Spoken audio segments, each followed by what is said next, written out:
네, 이재명 경기도지사 그제 대법원에서 무죄 취지 파기환송 판결을 받았는데요. 이에 대한 정치권 법조계의 평가가 그냥 엇갈리고 있습니다. 화면을 보시면 지금 어제 이해찬 대표 같은 경우는 표현의 자유를 크게 신장시킨 역사적 의미다 이렇게 아주 높게 평가한 반면에 미래통합당 성일정 의원은 허위사실 공표라는 법을 사문화시켰다. 정치적 판결이다 이렇게 굉장히 맹비난했습니다. 소영석 국장님, 이 논란이 굉장히 양분화되어 있는데 어떻게 보십니까? 기본적으로 우리 선거법의 기본 원칙이라고 할까? 그건 돈은 묻고 입은 푼다는 거 아니었습니까? 사실은 이 허위사실 부분을 잣대를 엄격하게 막 이렇게 들이대기 시작하면 우리 이 후보 지지 연설 같은 거 하잖아요. 그럴 때 보통 이제 지지 연설 하시는 분이 올라가서 우리 예를 들면 이재명 후보님은 대한민국 최고의 정치인이고 막 이렇게 하지 않습니까? 사실은 그 엄격하게 따지면 그것도 다 허위사실에 해당이 되는 거예요.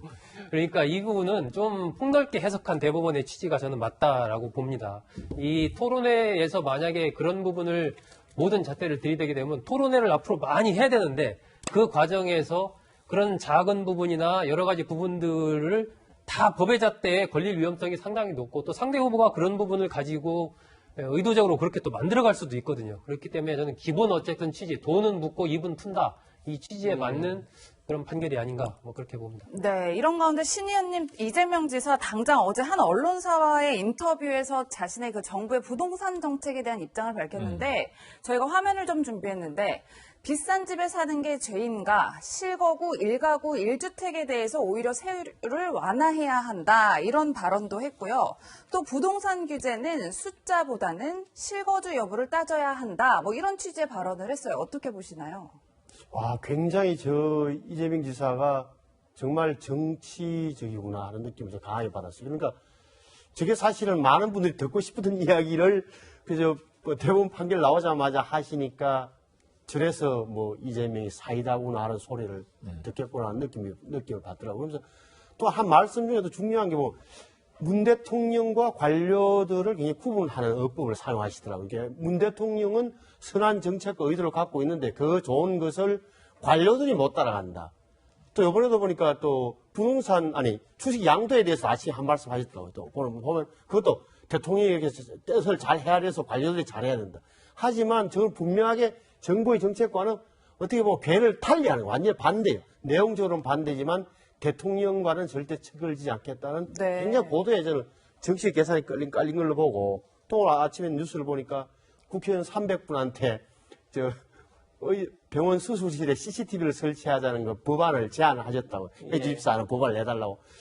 야, 참 뭐라 그럴까 좀 정치에서 이렇게 거침없이 나간다는 자신만의 독특한 캐릭터님이 완성하고자 하는 집요한 시도를 하시는구나. 참 무서운 사람이다. 네.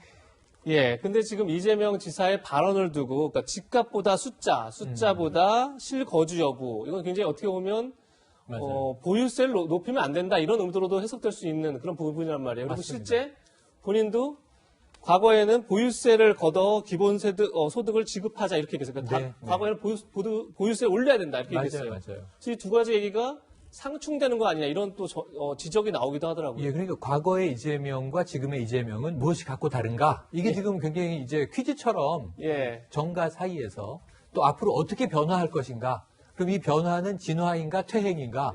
지금 이재명 지사를 지켜보면서 굉장히 흥미로운 대목들이 많습니다. 그리고 또 한 가지는 이제 이낙연 의원과 이제 비교하기 시작을 한 거죠. 그렇죠. 어제도 전 헤드라인을 딱 보고 이걸 이재명 지사가 이야기했다면 조금 잃는 거 아닌가 하는 게 자, 이낙연은 엘리트, 나는 흑수저. 이런 헤드라인이 이제 돌기 시작을 해요. 어떤 거죠, 그게? 그러니까 이제 이낙연 의원의 경우에는 상당히 좀 정치인으로서 중견 정치인의 프로필을 쌓우지 않았습니까? 언론인 출신으로.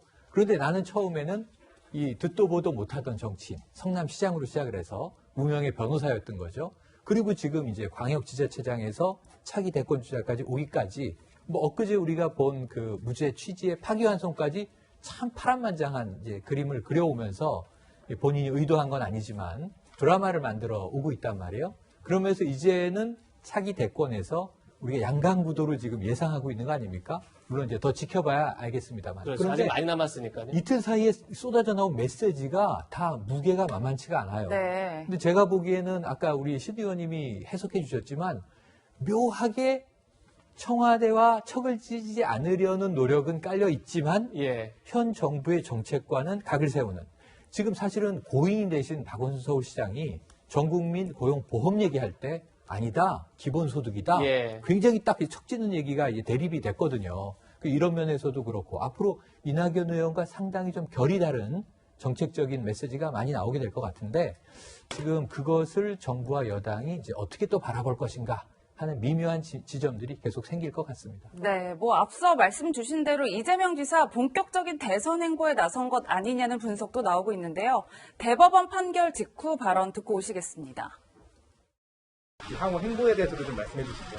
그 다음에 어떤 역할을 하게 될지는 역시 우리 주권자인 대한민국의 주인인 국민들께서 정하실 거라고 생각합니다. 네, 최근 이재명 지사 아까 말씀하신 거침없이 네. 네. 나아간다 말씀하셨는데 상승세도 만만치 않은 것 같아요.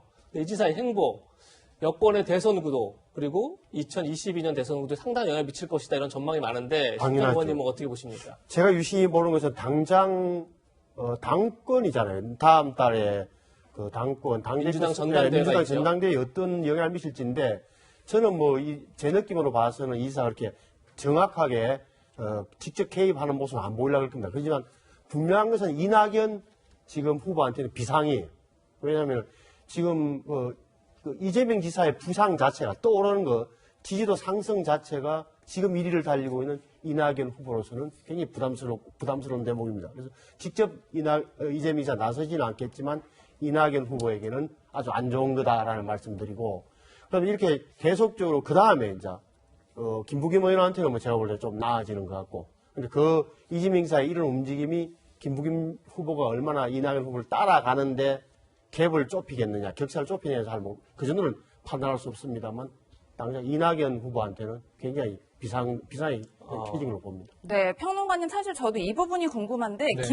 김부겸 전 장관이 이재명 지사를 향해서 좀 러브콜을 보낼 가능성도 있겠죠. 저는 가능성이 높다고 봅니다. 이제 항상 정치는 합종연횡인데 이 약체팀들은 결합을 통해서 몸집을 키우거든요. 근데 물론 나중에 또 그 둘 사이에 마지막 격돌을 한판 승부를 쳐야 되지만 대체로 큰 적을 잡은 다음에 전리품을 나눠 갖는 이제 싸움을 하는데 근데 저는 조금 이 이낙연 의원이 비상은 아니다. 뭐 위기감은 느낄 거예요. 네. 긴장도 되고. 이게 당연한데 사실은 지금 민주당 내에 단일 후보가 좋은 것이냐. 대권이 너무 많이 남았어요. 내년 재보선 얘기도 우리가 했지만. 그렇죠. 그래서 사실은 누가 페이스메이커가 될지 몰라요. 본선 주자가 되면 그가 이제 사실은 메인 플레이어가 되는 거고 함께 경쟁하던 사람은 결국 페이스메이커였구나. 나가 떨어지는 게 되지만 누가 본선에 올라갈지 아직 예단할 수는 없기 때문에 사실은 당내 긴장이 유발된다는 점에서 우리가 늘 얘기하지만 독주하는 것보다는 아슬아슬하게 라이벌이 있는 게 좋다. 네. 하지만 누구나 마지막에 본선 주자는 자신이 되고자 원할 것이다. 그럼 결국은 당심과 민심을 다 얻어야 되고 예. 그만큼 좋은 컨텐츠를 내놔야 되니까 정책 개발도 되고 저는 한번 흥미진진한 승부를 보는데 여기서 걱정은 뭐냐면 통합당이에요. 예. 통합당도 지금 컨텐츠와 인물이 나와야 되잖아요. 그래서 그런 데서 좀 기대를 가져봅니다. 네. 예, 신전 의원님, 통합당의 걱정이라는데 어떻습니까? 맞습니다.